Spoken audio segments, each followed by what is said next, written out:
বিসমিল্লাহির রহমানির রহিম।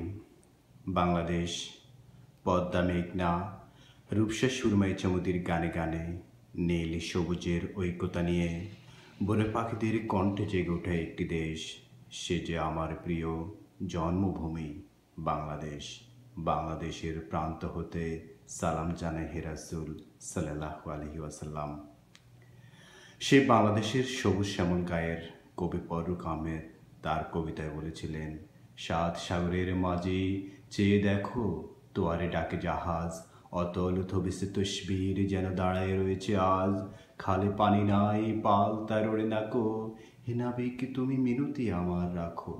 তুমি উঠে এসো মাঝি মাল্লার দলে, দেখতে তোমার কিস্তি আওয়াজ ভেসেছে সাগর জলে। নীল দরিয়ায় যেন সে পূর্ণ চাঁদ, দেখে তরঙ্গ কেটে কেটে চলে, ভেঙে চলে সম্পাদ। তবে তুমি জাগো, উত্তাল করো গতি, প্রজ্ঞা প্রতিটি উন্নত করে গড়ে তোলো সংহতি।